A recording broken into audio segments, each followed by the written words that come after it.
본문의 말씀을 봉독하면서 다시 한번 지금 읽으면서 제 마음속에 들어온 것은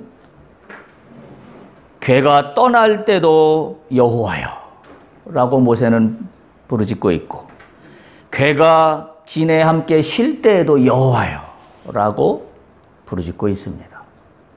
우리가 이 모세의 신앙을 본받을 수 있기를 바랍니다. 이럴 때도 저럴 때도 여호와입니다. 다른 대안이 아무것도 없음을 우리가 고백하는 거, 그게 믿음입니다. 그게 믿음입니다. 오늘 슬기로운 광야 생활 46번째고 민수기 강해로는 28번째 시간입니다. 광야길에 이제 본격적으로 출발에 들어섰습니다. 이스라엘이. 자, 광야를 어떻게 통과하는 것이 가장 좋은 방법일까요? 이미 우리는 알고 있습니다. 그 정답을. 바로 여호와의 인도하심을 따라서 가는 겁니다. 그런데 오늘 말씀을 보면 모세의 장인이라고 기록된 호밥이라는 사람에게 모세가 광야길의 동행을 요청합니다. 그러면서 모세가 뭐라고 얘기를 하냐면 31절에 보면 호밥에게 이렇게 얘기해요. 당신은 우리가 광야에서 어떻게 진칠지를 안 하니, 그에게는 거꾸로 얘기하면 광야에서 우리가 어떻게 진을 칠지 잘 모르니 호밥에게 도움을 요청합니다. 그러면서 또 한 가지는 우리의 눈이 당신이 될 것이다 라고 이야기를 합니다. 여러분, 이 상황을 어떻게 이해할 수 있을까요? 다시 말하면 지금 여호와의 인도하심으로 광야를 지금 출발하고 있습니다. 그런데 모세는 호밥에게 우리의 눈이 되어달라고 라고 이야기를 하고 있습니다. 모순되지 않나요?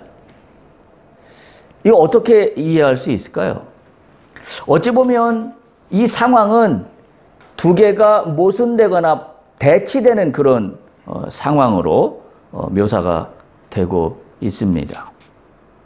여호와께서 인도하시는 길이라면 여호와께 그냥 맡기면 되는 건데, 왜 지금 이와 같은 이 본문의 말씀이 여기에 주어져서 호밥으로 하여금 인도의 모든 정책을 맡는 것처럼 그렇게 이야기하고 있느냐 하는 겁니다. 이 배치되는 이와 같은 상황을 우리는 어떻게 이해할 수 있을까요? 라는 것이 제가 오늘 말씀드리고자 하는 주된 내용입니다. 그래서 오늘 제가 붙인 말씀의 제목은 인간의 불안함과 하나님의 일하심입니다. 라는 제목으로 말씀을 함께 나누도록 그렇게 하겠습니다. 자, 호밥이 누군가라는 것이 오늘 본문 29절에 잘 기록을 하고 있는데요. 우리가 보통 알기로 모세의 장인이라 그러면 루엘 혹은 이드로 이렇게 알고 있어요. 근데 오늘 전혀 새로운 이름이 호밥이라는 이름이 여기에 등장하면서 이 호밥을 모세의 장인이라고 오늘 본문은 그렇게 언급하고 있습니다. 그래서 이 부분이 호밥이 과연 누군가라는 것이 좀 헛갈립니다. 그래서 제가 이걸 좀 자료를 찾아보니까 여러 설들이 있어요. 여러 설들이 있고 또 여러 학자들이 이러쿵저러쿵 얘기하는 것들이 있는데, 그런 모든 얘기들을 종합해 보면 이렇게 정리가 가능합니다. 지금 호밥을 어떤 사람이라고 얘기하냐면 겐 사람인데요. 이 겐 사람이 미디안 사람과 같이 거하고 이 겐 사람을 때로는 미디안 사람으로 불렸다고 합니다. 그리고 당시의 풍습이 뭐냐면 아버지의 이름을 자신의 이름으로 본따서 부르기를 즐겨했고, 또 그래서 그와 같은 여러 관점으로 해석해 볼 때 이 호밥은 그 루엘이나 또는 이드로라고 알고 있는 모세의 장인과 동일 인물이다. 그렇게 일반적으로 보는 것이 타당하다는 것이 대부분 신학자들의 견해입니다. 어쨌든 여기서 그게 맞냐 틀리냐는 중요한 사항은 아닙니다. 오늘 이 본문의 흐름에서 봤을 때 호밥의 장인이 누구냐, 이름이 뭐냐, 이게 맞냐 틀리냐, 이것은 핵심이 아니기 때문에 그 정도 선에서 넘어가기로 하겠습니다. 그래서 이 호밥에 대해서는 성경에는 겐족속이라고 소개가 되어 있는데 사사기에 그 본문이 나와 있고 또 사무엘상에도 그 내용이 나와 있는데요. 결국 오늘 보면 우리 이렇게 정리할 수 있어요. 오늘 본문의 말씀을 보면 모세가 호밥에게 가자고 그럴 때 호밥이 거절합니다. 그래서 30절에 보면 호밥이 그에게 이르되 나는 가지 아니하고 내 고향 내 친족에게로 가겠다라고 이야기를 합니다. 그리고 나서 호밥이 함께 동행했다라는 어떤 확실한 본문의 말씀은 오늘 본문에 없습니다.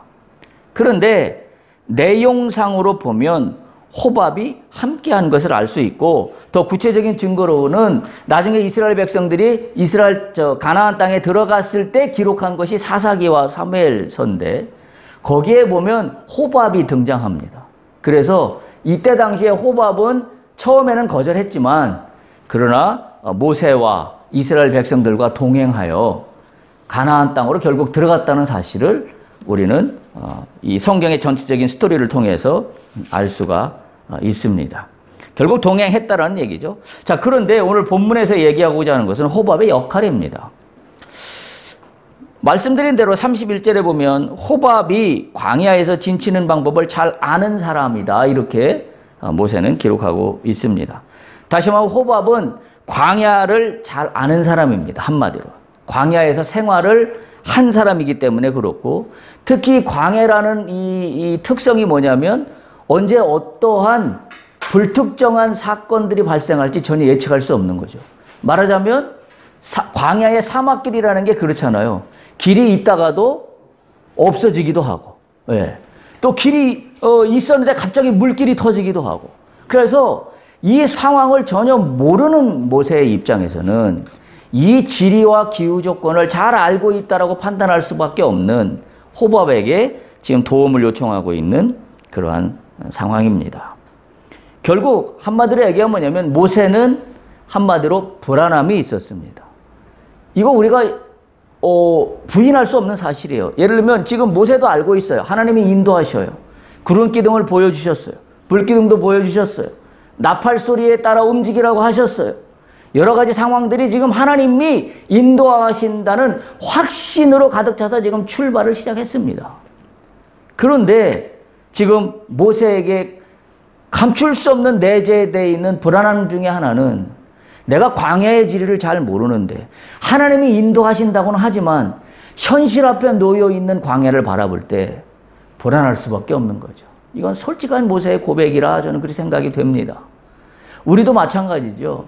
우리가 지금 깜깜한 현재를 통과하여 간다라고 할 때 당장 내일에 내 눈앞에 어떤 일이 펼쳐질지 나는 아무것도 알 수 없습니다. 사실은 불안함이 있습니다. 우리도 마찬가지잖아요. 하나님이 나와 함께 하신다. 하나님이 나의 주인이시다. 하나님이 나와 동행하신다는 걸 내가 믿고 있지만 그럼에도 불구하고 우리는 불안한 마음을 전혀 떨쳐버릴 수가 없어요. 왜? 현실의 문제는 내가 모르는 것들이 너무 많기 때문에 내가 알 수 없는 상황들이 너무 많이 펼쳐지고 있기 때문에 그렇습니다. 그래서 이 모세가 지금 하나님께 이렇게 하나님의 인도하심으로 가는 걸 알면서도 호밥에게 이와 같은 요청을 하는 것은 믿음이 있는 걸까요? 믿음이 없는 걸까요? 어떻게 우리가 이해해야 됩니까? 둘 다입니까? 있기도 하고 없기도 하고 없기도 하고 있기도 하고. 네. 참 이 부분이 그래서 헛갈려요. 우리가 신앙생활하면서 그러니까 이게 어떻게 보면 동전의 양면이죠. 한편으로 세상을 의지할 거냐 하나님을 의지할 거냐. 분명히 하나님을 의지한다라고 우리는 이야기하고 있고 우리는 믿고 있고 또 그런 신앙생활을 가고 있어요. 그런데 현실을 놓고 보면 내가 알지 못하고 내가 알 수 없는 어마어마한 상황들이 내 눈앞에 펼쳐져 있습니다. 그러면 내가 믿음의 길에서 과연 어떤 걸 선택할 것이냐. 그래서 오늘 우리가 궁금증을 가져야 되는 것 중에 하나는 모세가 오늘 호밥에게 요청하는 이 상황이 믿음이 있는 거냐 아니면 믿음이 없는 거냐. 어찌 보면 이분법적인 논쟁 같기도 하지만 사실은 우리가 현실적인 신앙의 문제에서 풀어야 될 숙제이기도 합니다. 오늘 그와 같은 관점에서 우리가 살펴볼 수 있길 바랍니다.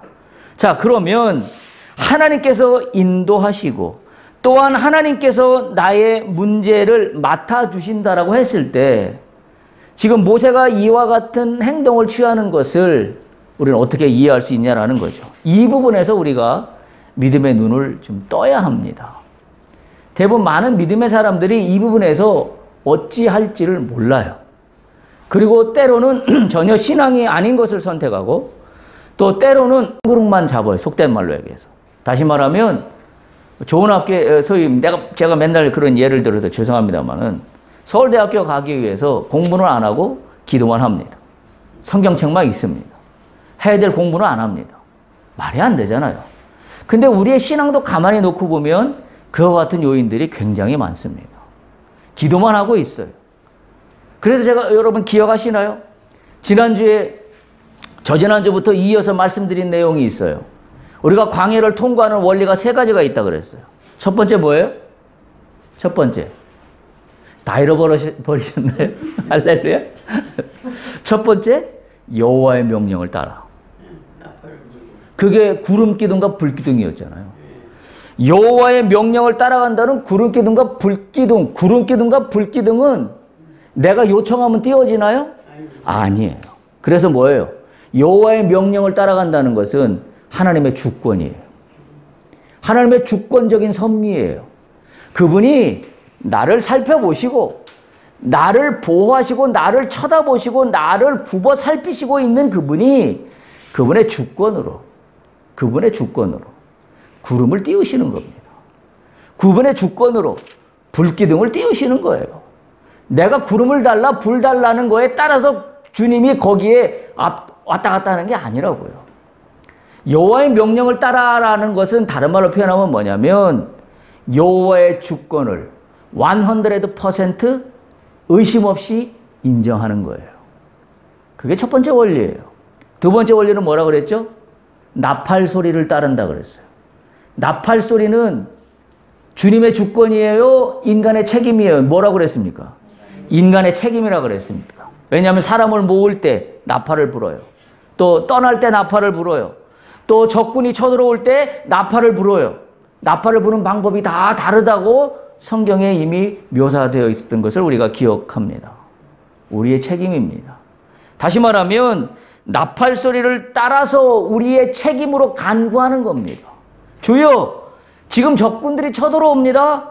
우리가 나팔을 불고 주 앞에 주님의 이름으로 나아갑니다. 라고 할 때 성경은 뭐라고 기록했다 그랬죠? 여호와께서 어떻게 하신다? 기억하신다. 라고 말씀했다 그랬습니다. 그게 두 번째 원리예요. 지난주에 말씀드린 세 번째 원리는 뭐예요? 실행입니다. 실행. 임플멘테이션이라고 제가 말씀을 드렸어요. 실행할 수 없으면 아무것도 할 수 없습니다. 아무것도 할 수 없어요. 다시 말하면 실행한다는 것은 어디에서 능력이 나온다라고 말씀드렸냐면 질서에서 나온다고 말씀드렸어요.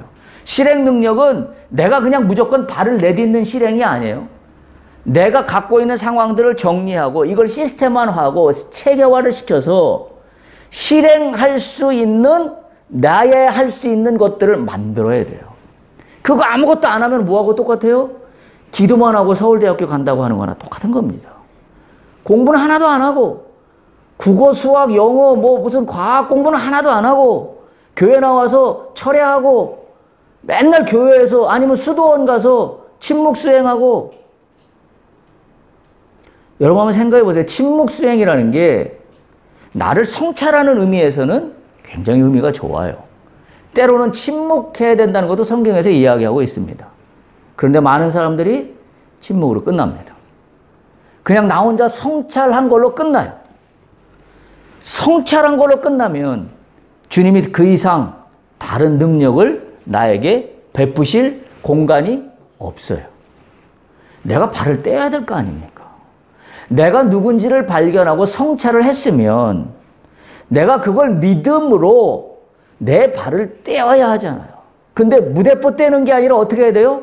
국어, 영어, 수학, 과학을 공부하고 떼야 되잖아요. 국어, 영어, 수학, 과학은 공부 하나도 안 하고 주여 믿습니다라고 발을 떼는 게 믿음이 아닙니다. 지금 민수기 본문을 보면서 저는 저지난주부터 제가 민수기 본문을 말씀을 준비하고 여러분한테 말씀을 전하면서 제가 다시 한번 깨닫는 것은 제가 믿음이 무엇인가를 새롭게 정리가 되고 있어요. 여러분 성경에 보면 믿음이라는 이야기 굉장히 많이 나옵니다. 많은 사람들이 믿음이라는 단어를 대부분 뭐하고 세상 사람도 마찬가지고 믿는 사람도 마찬가지고 뭐하고 착각하고 있냐면 나의 의지, 나의 신념, 내가 믿는 거, 소위 나의 어떤 신념으로 하는 어떤 행동, 이걸 믿음이라고 생각하는 것과 크게 별반 다르지 않아요. 저는 오늘 민수기 말씀을 준비하는 가운데 저에게 새롭게 정리해 주시는 주님의 은혜가 뭐냐면 믿음이 뭔가. 특별히 지금 민수기 10장을 통하여 저에게 믿음이 뭔가를 다시 한번 정리할 수 있도록 은혜를 베풀어 주시고 있다라는 걸 제가 깨닫고 감사를 드립니다. 오늘 그 이야기도 같이 할 겁니다. 믿음이 그럼 뭔가 믿음이. 우리가 지난주에도 얘기를 좀 나누긴 했었습니다만 바로 그와 같은 거죠. 그래서 믿음이란 세 가지가 합해 있는 게 믿음이에요. 다시 말해 이 세 가지 원리예요. 첫 번째 뭐 어떤 원리가 있었죠? 우리 머리에 기억해야 돼요. 우리가 광야를 통과하는 원리 첫 번째, 여호와의 명령을 따라. 여호와의 명령을 따른다는 건 여호와의 명령은 뭐예요? 하나님의 말씀이에요. 하나님의 말씀을 우리가 본다는 건 어떤 의미가 있어요? 하나님의 주권이에요. 하나님의 주권을 선포하신 겁니다. 자, 첫 번째 믿음의 요소는 하나님의 주권을 어떻게 하는 게 믿음이에요? 인정하는 거예요. 인정하는 거. 내 신념으로 믿습니다 하는 게 믿음이 아니라 말씀에 의지하여 그 말씀이 이루어질 것을 믿는 게 그게 주권이에요. 그게 믿음의 첫 번째 요소예요. 두 번째 광야를 통과하는 원리가 뭐라고 그랬죠? 나팔 소리를 따라라 그랬어요. 다른 말로 표현하면 우리의 책임이에요. 우리의 책임. 우리의 책임이 뭐예요? 내가 하나님께 내가 해야 될 영적 태도입니다. 그게 우리의 책임이에요. 영적인 책임이 있습니다. 다시 말하면 죄를 멀리해라. 악과 사귀지 말라. 하지 말아야 해요. 근데 그거 다 하고 나서 주여 내가 믿습니다. 내가 내 믿음으로 내 신념으로 이와 같은 것들이 이루어질 줄을 믿습니다. 믿음이 아닙니다. 오히려 뭐예요? 하나님을 조롱하는 거예요. 우롱하는 거예요. 하나님은 하지 말라. 왜? 그것이 너를 피폐하게 만들기 때문에 그걸 하지 말라라고 하시는데 그거와 상관없이 난 해요. 그게 뭐예요? 우리의 책임을 내가 망각하는 거예요. 우리의 책임을 망각하는 거예요. 다시 말하면 믿음은 두 가지가 만나야 돼요. 하나님의 명령에 대한 하나님의 주권에 대한 인정함과 우리의 책임이 만날 때 믿음이 만들어져요. 믿음이 만들어져요. 그리고 나서 뭐가 있어야 돼요? 세 번째, 어떤 원리라고 그랬죠? 실행이라고 그랬어요. 실행이 따라야 돼요. 실행이 따라야 믿음이 완성됩니다. 실행이 따르지 않으면 믿음이 완성되지 않아요.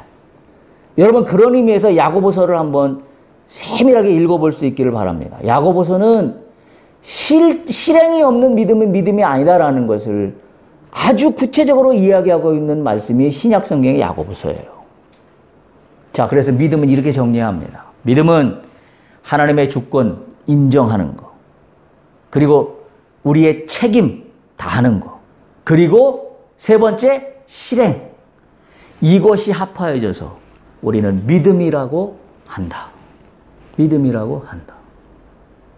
여러분 이 공식에 놓고 신약 성경에서 예수님께서 기적을 베푸셨던 사람들의 그 일들마다 하나님 주께서 축복하셨어요.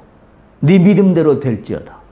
또는 너 믿음이 작은 자들아 라고 하는 것을 이 공식에 한번 대비해 보세요. 딱 맞아 떨어집니다. 다시 말하면 병을 고친 자들마다 이 믿음의 원리에 맞아요. 하나님의 주권을 인정했어요. 주께서 고치신다는 주님의 말씀을 인정하고 100% 믿었어요. 그래서 어떻게 돼요? 그래서 많은 사람들은 그 믿음대로 되었다라고 주께서 축복하셨어요. 그런데 그 믿음이 자기의 신념만이었나요? 아니에요. 거기에는 자신의 책임과 자신들의 실행성이 있었어요. 여러분 중풍병자를 둔 친구들은 어떻게 했어요? 중풍병자 침대를 줄에다 매달아 가지고 천장에서부터 주님 앞으로 줄을 매달아 끌어내렸어요. 실행이 없으면 그 중풍병자는 곤병을 고치지 못했습니다. 오늘부터 분명하게 기억하세요. 믿음이란 뭐냐? 주님의 주권을 100% 인정하는 거. 그리고 우리의 책임을 다하는 거, 그리고 실행 능력입니다. 이 세 가지가 합해질 때 그걸 믿음이라 그런다라는 겁니다. 자, 그런 관점에서 오늘 모세가 호밥에게 요청하고 있는 상황을 생각해 보면 모세의 행동은 믿음이 없는 게 아니라 믿음을 실행하고 있는 겁니다. 믿음을 실행하고 있는 거예요. 그와 같은 관점에서 오늘 모세는 한편으로 말씀드린 대로 두려웠습니다. 왜? 광야의 상황을 잘 알지 못하고 있기 때문에. 다시 말하면 모세가 호밥에게 요청한 것은 다른 말로 비유하면 어떤 거나 똑같으냐면 국어, 영어, 수학, 과학 공부를 하는 겁니다. 모세는 지금 광야를 통과해야 돼요. 근데 기후 조건도 알지를 못해요. 사막에 어떤 풍토와 어떤 토양과 어떤 환경에 있는지 모세는 잘 알지 못합니다. 그래서 호밥에게 도움을 요청하는 건 뭐예요? 모세가 국어, 영어, 수학, 과학을 공부하겠다는 거예요. 그냥 나는 그런 거 아무것도 안 하고 기도만 하고 주여 주여 주여 인도하실 줄 믿습니다 라고 할 때 뭐가 빠지는 거예요? 실행 능력이 빠지는 겁니다. 실행 능력이 빠지니까 뭐예요? 그것은 믿음이 완성되지 않아요. 오늘 제가 말씀드리면서도 기가 막힌 진리를 말씀드리고 있는 것 같아요. 하나님께서 제가 말씀드린 것처럼 민수기 10장을 묵상하면서 저에게 믿음이라는 것이 무엇인가를 다시 한번 정리하게 해주고 있어요. 제가 만약에 나중에 기회가 돼서 어디 가서 뭐 부흥 집회를 할 수 있는 기회가 혹시 생길 수 있다면 저는 그때 믿음이라는 주제로 이 신명기 말씀을 갖고 하고 싶은 마음이 들 정도예요. 왜냐하면 많은 믿는 자들이 믿음에 대한 정의를 내리고 있지 못하기 때문에 그렇습니다. 그리고 많은 설교자들도 설교를 할 때 믿음이라는 부분을 내 믿음대로 될지어다라는 부분을 어떻게 설교를 대부분 이해하고 전달하는 거에 그치고 있냐면 네가 믿는 대로 된다라는 거예요. 네가 믿는 대로 되는 건 믿음이 아니에요. 그건 성경에서 얘기하는 믿음이 아니에요. 그것은 세상에서 얘기하는 믿음입니다. 세상에서 얘기하는 믿음은 뭐예요? 네가 믿는 대로 된다라는 겁니다. 그래서 네가 믿음을 가지라는 거예요. 네가 그게 이루어진다라는 것을 마음으로 믿고 나가라는 거예요. 성경은 내가 이루어진다는 것을 내가 믿는 걸로 족한가요? 아니에요. 성경에서 얘기하는 믿음은 하나님의 주권이 첫째예요. 주님이 이루시는 거예요. 그래서 그걸 인정하고 그리고 나팔을 불며 우리의 책임을 다하고 그리고 내가 국어, 영어, 수학, 과학을 공부해서 실행 능력을 가지고 있는 체계를 잡을 때 그때 실행 능력이 나와요. 그게 합해졌을 때 믿음입니다. 오늘 모세는 그와 같은 것을 하고 있어요. 자, 그런데 이 인간의 두려움을 하나님을 모세가 갖고 있는 이 광야에 대한 인간의 두려움을 하나님은 풀게 하셔요. 그 풀게 하시는 방법이 뭐예요? 오늘 호밥을 만나게 하시는 겁니다. 호밥을 만나게 하시는 거예요. 모세에게 지혜를 주셨어요. 호밥을 만나라. 그래서 모세가 여기 성경에는 그런 기록이 안 나와 있지만 하나님이 모세에게 만나라고 했다라는 기록이 안 나와 있지만 오늘 이 정황을 보면 하나님께서 모세에게 우리식으로 얘기하면 성령께서 감동을 주셔서 호밥을 만나게 하시는 겁니다. 만약에 악한 마귀가 나에게 속삭여서 악한 자를 만나게 한다면 그건 큰일입니다. 그건 큰일이에요. 자, 그러면 그걸 어떻게 구별할 수 있는가는 나중에 가서 얘기를 할게요. 지금 하나님은 모세에게 감동을 주셔서 호박을 만나게 하는 겁니다. 다시 말하면 뭐예요? 내가 국어, 영어, 수학, 과학을 어떻게 공부할까? 내가 깜깜할 때 하나님께서 지혜를 주셔요. 그래서 이걸 통해서 공부해라. 이걸 통해서 익혀라. 이걸 통해서 뭔가 바탕을 마련해 봐라 라고 하나님이 지혜를 주시는 거예요. 그걸 우리가 해야 하는 겁니다. 그걸 해야 하는 거예요. 따라서 하나님은 일하시는 방법이 세 가지가 있어요. 첫 번째, 하나님은 어떻게 일하시냐면 직접적으로 일하실 때도 있어요. 하나님이 직접적으로 역사하실 때가 있습니다. 하나님이 일하시는 방법이 첫 번째 방법이에요. 두 번째 방법은 하나님은 어떤 사람을 통해서 일을 하십니다. 그게 하나님이 하시는 두 번째 일하시는 방법이에요. 어떤 누군가를 통해서 일을 하셔요.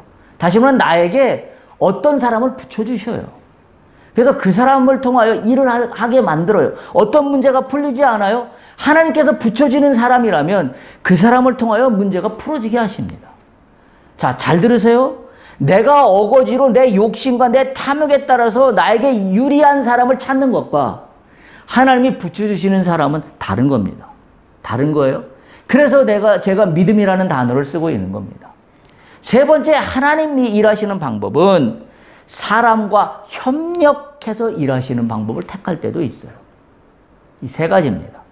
하나님은 첫 번째, 직접적으로 일하시기도 하시고, 하나님은 두 번째, 그 어떤 누군가를 대신하여서 일하게 하시기도 하시고, 세 번째, 하나님은 사람과 협력하여서 일하기도 하십니다.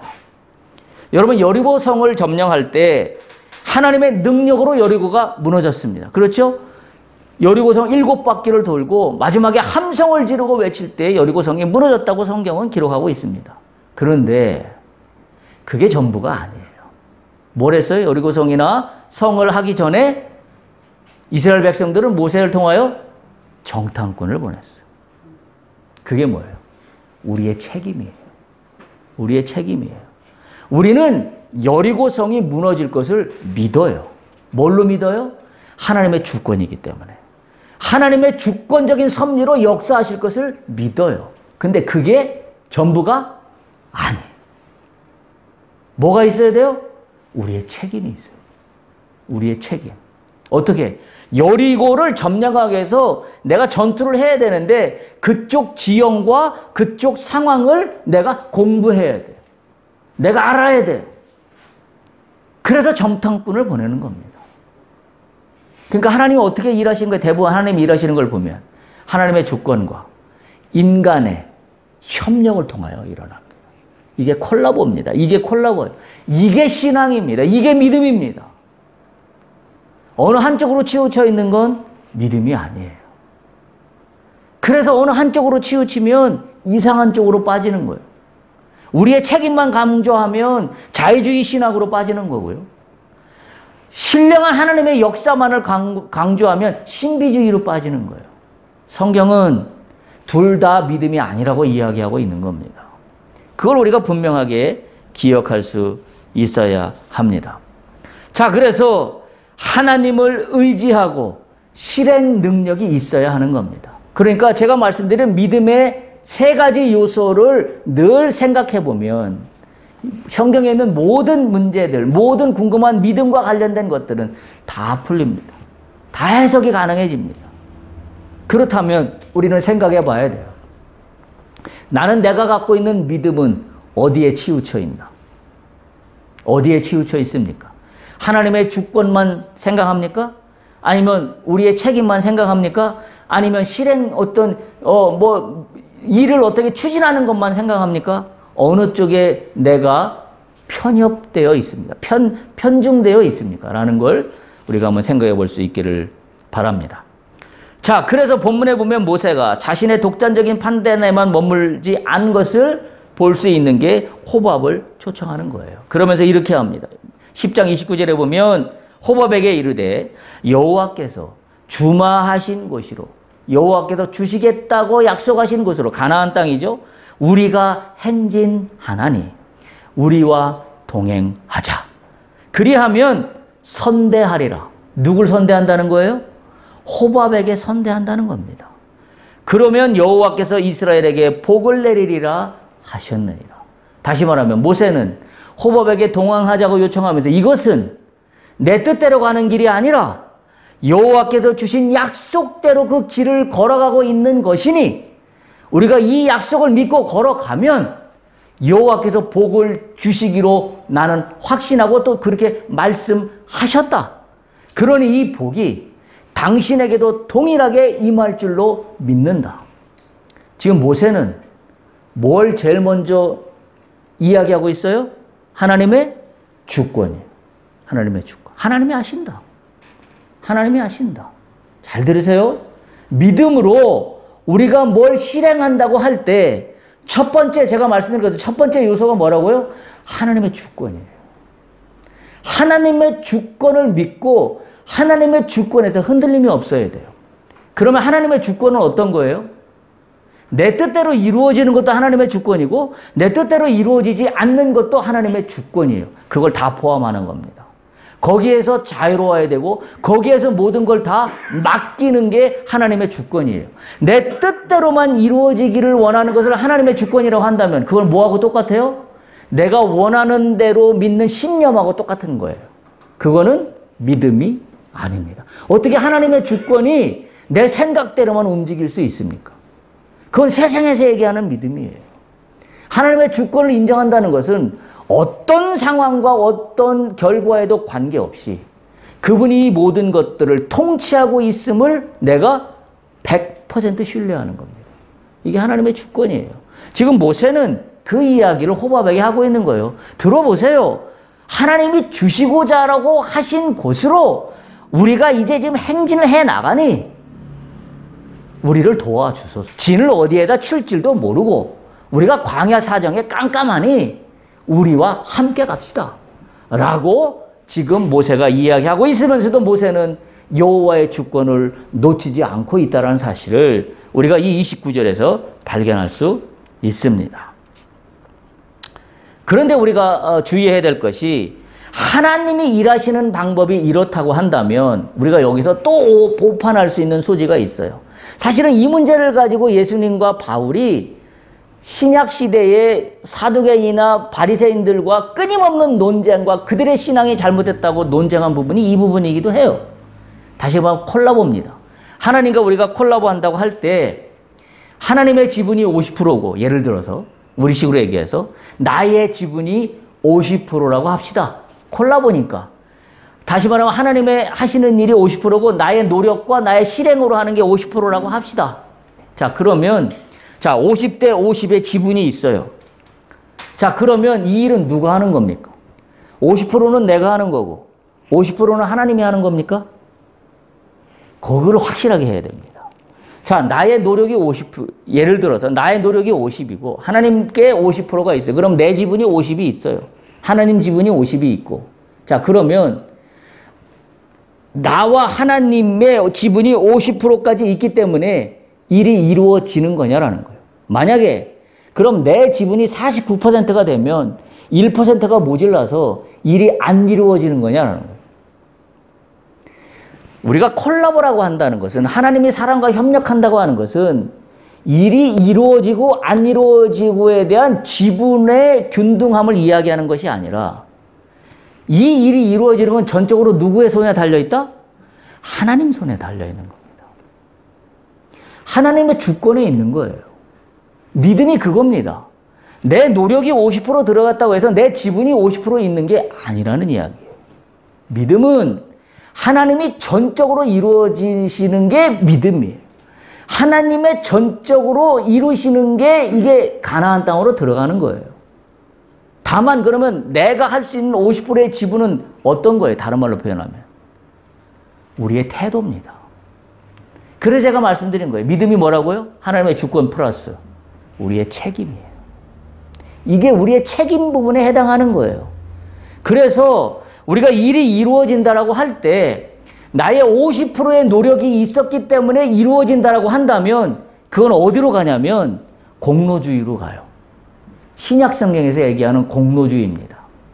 다시 말해 행위로 인한 구원이에요. 내가 50% 지분에 해당하는 행위가 있었기 때문에 이 일이 이루어졌다? 그렇게 생각하면 큰일입니다. 이거는 성경적이지 않기 때문에 그래요. 따라서 이렇게 정리하시면 돼요. 나의 노력이 50%의 지분이 있다 할지라도 이 일이 이루어지는 건 전적으로 100% 하나님의 손에 달려있다. 하나님이 이루신다. 다만 나의 책임을 다할 뿐이다. 이게 우리의 태도입니다. 이게 말하자면 믿음이라는 이야기입니다. 자, 근데 보세요. 여호와께서 이루신다는 것이 말뿐이 아닌 것이 우리가 지난주에도 살펴봤습니다마는 10장 33절 본문 33절을 보세요. 우리가 나눈 말씀입니다. 뭐라고 얘기하고 있냐면 여호와의 언약궤가 3일길에 그 앞에 서서 갔다라고 기록하고 있습니다.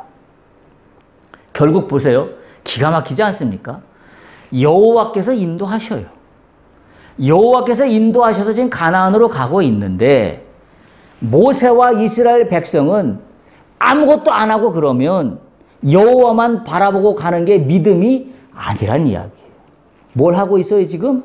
그들이 할 수 있는 책임과 실행을 다 하고 있는 겁니다.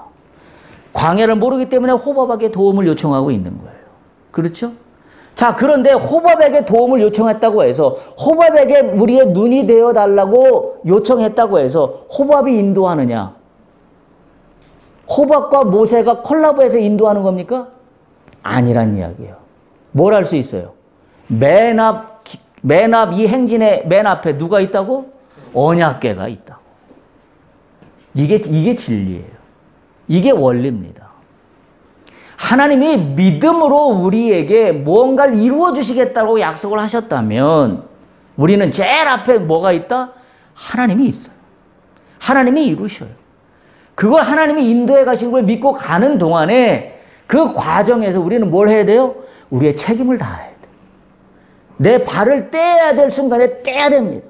국어, 영어, 수학, 과학을 공부해야 될 시간에 공부해야 합니다. 공부는 안 하고 나의 책임은 하나도 안 하고 뭘 하나도 알아보지도 않고 조사하지도 않고 연구해보지도 않고 그저 발을 뗀다? 광야에 발을 떼는 순간 이건 어떻게 될까요? 죽음이에요. 언제 휩쓸려 갈지 아무도 알 수 없습니다. 우리가 하나님을 그래서 의지한다는 것은 이 모든 게 협력하여 일어나는 거예요. 근데 협력했다고 해서 내 공로가 반이 있고 하나님의 공로가 반이다? 아니다는 거예요. 이 모든 것을 이루시게 하는 전권은 누구에게 있다? 하나님에게 있다. 자, 이게 신앙의 원리예요. 이게 믿음의 원리입니다. 이 원리를 놓치지 않을 수 있기를 바랍니다. 자, 그런데 우리가 말씀드리고자 하는 것이 그러면 나와 함께 협력하는 사람을 내가 어떻게 구별할 수 있냐? 그죠? 오늘 호밥이 사탄의 전령인지 하나님의 전령인지 어떻게 알 수 있습니까? 소위 우리식으로 얘기한다면 이 사람이 우리를 궁지에 몰아넣을지 아니면 가나안으로 가는데 하나님이 보내주신 사람으로서 협력자가 될지 어떻게 알 수 있냐고요. 우리의 궁금증은 사실은 거기에 있습니다. 또한 궁금증은. 따라서 동행자가 있다라고 할 때, 우리와 협력하는 사람이 있다라고 할 때 조건이 있습니다. 그 조건이 뭐냐면 하나님 안에서의 동행 관계이어야 합니다. 하나님 안에서의 동행 관계. 왜? 그래야 하나님이 약속하신 복이 나에게도 오지만 그 사람에게도 가요. 하나님의 복이 나에게만 오고 저 사람은 이용만 해먹고 저 사람에게는 복이 안 간다? 그건 하나님의 복이 아닙니다. 그건 하나님의 복이 아니에요. 인간의 욕심이죠. 하나님 안에서의 동행관계여야 하는데 이런 거죠. 예를 들어서 우리가 이 부분에서 혼동하는 게 뭐냐면 목적이 좋다고 해서 무슨 방법이든지 다 선할 수는 없습니다. 목적이 아무리 선량하다고 해서 방법은 아무렇게나 해도 된다? 그렇게 하면 안 됩니다. 그렇게 하면 안 되는 겁니다. 우리가 잘 알잖아요. 예를 들어서 예수님께서 이웃을 사랑하라고 하셨어요. 이웃을 사랑하라고 해서 그들의 이웃의 삶에 동화되어서는 안 되는 겁니다. 그걸 구별해야 돼요. 이웃의 세상적인 삶처럼 살아가면서, 다시 말하면 뭐 이 표현이 적절하지는 않습니다만은 술 다 마시고 담배 다 피고 세상 사람인데 하는 짓 다 하고 소위 말해서 여기도 가고 저기도 가고 절제하지 못하고 그리고 스스로는 얼마든지 합리화하겠죠. 뭐 이 정도는 괜찮고요. 저 정도는 괜찮고요. 요거 조금은 뭐 어떤가요? 오늘 하루 조금 쉬는 건데요. 뭐 요 정도는 해도 되지 않나요? 그런 파트너들이 여러분 가운데 있다라고 한다면 그건 여러분의 파트너가 아닙니다. 어찌 보면 악의 수렁통으로 나를 인도해낼 수 있는 유혹으로 빠지게 할 수도 있는 위험을 갖고 있는 겁니다. 우리가 하나님이 나에게 주시는 협력자라는 것은 그와 같은 나의 말초신경을 자극하는 자를 협력자로 붙여주지 않아요. 근데 우리는 대부분 그 말초신경을 자극하는 거에 우리가 넘어가 버리고 말죠. 그래서 첫 번째 동행자는 하나님의 집에서 동행해야 합니다. 하나님의 집에서. 하나님의 집에 있어야 하나님과의 깊은 교제가 가능해져요. 하나님과의 교제가 가능해지지 않는 사람과의 동행은 나로 하여금 어떤 세상의 불특정한 일을 만날 때 그 동행자가, 협력자가 제안하는 협력 속으로 빠져들게 돼 있습니다. 그 협력이 어떤 협력을 제안하겠어요? 결국은 세상적인 방법입니다. 세상적인 방법이에요. 나는 거기로 오히려 그 협력자 때문에 나는 더 세상적으로 처음에 내 의도가 그게 아니었는데 세상으로 빠져들어가 버릴 수 있는 위험이 있다는 얘기예요. 그런 말씀이고요. 두 번째, 말씀의 기초 위에서 동행해야 합니다. 협력자가 있다면 말씀의 기초 위에서 동행해야 돼요. 왜냐하면 협력자들이 어떤 세상의 지혜가 있다면 그들이 주로 얘기할 수 있는 건 세상의 지혜입니다. 그러나 우리가 알다시피 세상의 어떤 학문도, 세상의 어떤 주위 환경도, 그리고 인간의 어떤 지혜도 하나님의 말씀만큼 완벽한 건 없습니다. 그럼에도 불구하고 우리가 어려운 순간에 만나는 어떤 협력자가 있다면 우리는 그 협력자의 말 안에 함몰되어 빠져들어갈 수밖에 없습니다. 기준을 세워야 합니다. 그 기준은 뭐냐면 하나님의 말씀 위에서 동행해야 합니다. 다시 말하면 그 기준은 누가 흔들리지 말아야 돼요? 잡아야 될 기준은 나예요. 나. 협력자 이전에 납니다. 내가 하나님의 말씀의 기준에서 흔들리지 말아야 돼요. 그래서 협력자가 제안할 때 그걸 받아들일 수 없다면 받아들이지 말아야 합니다. 근데 내가 말씀의 기준을 세워놓지 않으면 나는 흔들립니다. 협력자의 제안에 100% 동의할 수밖에 없습니다. 그게 두 번째예요. 세 번째, 하나님의 성령 안에서 교제해야 합니다. 성령께서 시시때때로 나에게 들려주시는 경고의 말씀 또는 격려의 말씀을 주의 깊게 들을 수 있어야 합니다. 들을 수 있어야 합니다. 로마서 8장 26절에 보면 성령이 우리의 연약함을 아신다라고 기록하고 있어요. 우리의 연약함을 알기 때문에 우리는 누구를 의지하여 하나님께 나가야 되냐면 성령을 의지하여 나가야 돼요. 성령께서 우리의 연약함을 아시기 때문에. 협력자가 나의 연약함을 알기 때문이가 아니라 성령께서 나의 연약함을 알기 때문에 라는 관점입니다. 그래서 성령께서는 그와 같은 우리의 연약함을 아시고 우리가 마땅히 기도할 게 무엇인지를 알게 하신다 그랬어요. 내가 무엇을 기도할지를 모를 때 성령께서는 나의 연약함을 아시고 기도할 바를 알게 하신다 그랬어요. 여러분 우리 그런 경험들 가끔 있잖아요. 기도할 때 내가 처음에는 어떤 기도 제목으로 기도를 시작했는데 기도하다 보니 그 기도 제목과는 전혀 상관없이 내가 다른 기도를 하고 있는 경험들을 여러분 아마 다 갖고 계실 겁니다. 그건 뭐예요? 성령께서 지금 내가 연약함을 알고 계셔서 내가 무엇을 기도해야 할지를 알려주시는 거예요. 그게 있다고 한다면 동행자와 협력하여 광야를 흔들리지 않고 걸어갈 수 있습니다. 자, 그런데 마지막으로 갑니다. 이러면 다 된 건가요, 이제? 그러면? 예를 들어서 지금 모든 일이 모세 입장에서 보면 순풍에 돛단 듯이 지금 지나가고 있습니다. 다시 말하면 구름기둥과 불기둥으로 인도하신 하나님이 있었어요. 그리고 3일길에 앞서서 언약궤가 인도하여 가는 언약궤도 있어요. 자, 그리고 광야지를 잘 모르고 있는 모세와 이스라엘 백성에게 호밥을 통하여 잘 아는 사람이 붙여졌습니다. 다 됐나요? 끝났나요? 한 가지가 더 있습니다. 오늘 성경은 그걸 이야기하고 있어요. 35절, 36절입니다. 35절, 36절. 뭐 한 겁니까? 한마디로. 모세는 기도를 멈추지 않았습니다. 궤가 떠날 때에도 모세는 기도했습니다. 여기서 말했다는 것은 기도한 것을 의미합니다. 궤가 쉴 때에도 모세는 기도함을 멈추지 않았습니다. 자, 다 나왔어요?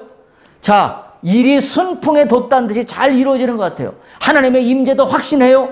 그리고 언약궤가 인도하가면서 우리 앞길을 인도해요. 그리고 나를 도와준 협력자도 하나님의 은혜로 붙여졌어요. 자, 이제 나는 광야를 그냥 가면 됩니다. 아닙니다. 이렇든 저렇든 상관없이 우리가 놓치지 말고 멈추지 말아야 될 것은 뭐냐면 기도해. 오늘 모세는 우리에게 그걸 알려주고 있습니다. 그래서 이 기도한다라는 것은 이렇게 정리할 수 있어요. 잘 되어가든 안 되어가든 우리는 기도하는 중심이 어디에 있나요? 우리는 기도하는 중심이 일이 잘 되는 거에 우리는 기도의 중심을 놓아요. 그래서 우리가 기도하는 모든 것들은 다 뭐냐면 주시옵소서입니다.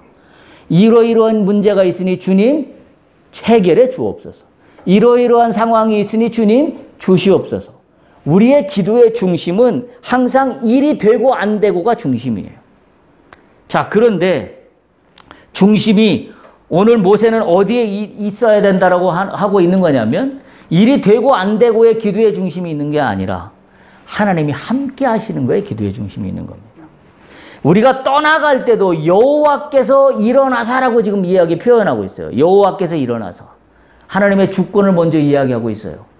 나의 믿음의 신념을 이야기하고, 나의 믿음이라는 잘못된 신념을 이야기하고 있는 것이 아니라 지금 모세는 괴가 떠날 때에도 모세가 기도하기를 여호와여 일어나소서라고 기도하고 있어요. 이 얘기는 뭐예요? 여호와가 언제나 안 일어나 있나요? 여호와가 언제나 앉아 있나요? 그 얘기가 아니에요. 여호와여 일어나소서 하는 건 뭐예요? 내가 주님의 통치하심을 의지하고 믿습니다. 주님, 그래서 이 앞에 닥칠 그 어떤 대적들도 흩어주실 것을 믿습니다. 여호와께서 하실 주권을 선포하는 거예요. 여호와여 일어나소서. 그리고 괴가 쉴 때에도 여호와여 이스라엘 진영에게 종족에게 돌아오소서. 모세의 기도의 중심은 여호와의 임재입니다. 여호와의 임재이에요. 이걸 멈추지 않았다는 사실을 반드시 기억해야 합니다. 우리가 세상을 살아갈 때에 우리는 여러 가지 상황들을 만납니다. 때로는 대적들도 만나고 때로는 우리를 미워하는 사람들도 만나고 또 때로는 하나님을 경홀히 여기는 그와 같은 불신앙자들도 많이 만납니다. 때로는 은밀한 적이 있는가 하면 때로는 공공연한 적이 드러나기도 합니다. 그런데 가장 위협적인 게 뭔지 아십니까? 그 사람들이 나에게 끼칠 손해가 위협적인 게 아닙니다. 가장 위협적인 건 뭐냐면 하나님의 진리와 율법과 규례를 우습게 여기고 경홀히 여기게 되는 것이 더 위협적인 겁니다. 우리가 거기에 눈을 떠야 한다라는 사실입니다. 결론을 맺습니다. 이스라엘의 행복과 번영은 그들 가운데 거하시는 하나님의 끊임없는 임재 가운데 있었다는 사실을 우리가 반드시 기억해야 합니다. 우리는 광야의 상황 속에서 일하시는 하나님을 발견할 수 있어야 돼요. 여러분, 나에게 함께 일하시는 하나님을 발견할 수 있기를 축복합니다. 어떤 상황이 있을지라도 하나님이 붙여주신 사람이 있어요. 어떤 상황이 있을지라도 하나님이 만들어주시는 발판이 있어요. 그 발판을 어떻게 해야 돼요? 내가 믿음으로 응답해야 됩니다. 믿음이 뭐라고요? 첫 번째 하나님의 주권이요. 두 번째 우리의 책임이요. 세 번째 실행성입니다. 그 발판으로 우리가 하나님의 일하심을 발견할 수 있어야 합니다. 모세는 두려웠습니다. 그렇지만 거기에 주저앉지 않았습니다. 오히려 하나님의 주권을 인정하며 하나님께서 도우시는 그 은혜의 손길을 발견하였습니다. 그게 누구예요? 오늘 성경에서 얘기하는 호밥입니다. 호밥과 함께함으로 이스라엘은 지금부터 국어, 영어, 수학, 과학 공부를 시작하는 겁니다. 그때 뭐예요? 그때 여리고성이 무너지는 겁니다.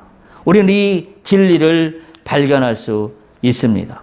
원리를 기억할 수 있길 바랍니다. 맨 앞서 가시는 건 하나님의 말씀입니다. 우리가 어떤 일을 믿음으로 반응한다고 할 때 하나님의 말씀을 가장 우선순위 두십시오. 그리고 나서 그 과정 속에서 하나님의 주권을 인정하며 우리의 책임을 다하며 그리고 내가 준비할 수 있는 모든 것들을 다 체계화시켜서 발을 떼는 겁니다. 그것이 뭐라고요? 그것이 믿음입니다. 믿음의 행진이, 믿음의 거룩한 행진이 우리의 광야길에서 주님의 도우심으로 나타날 수 있기를 간절히 소망합니다.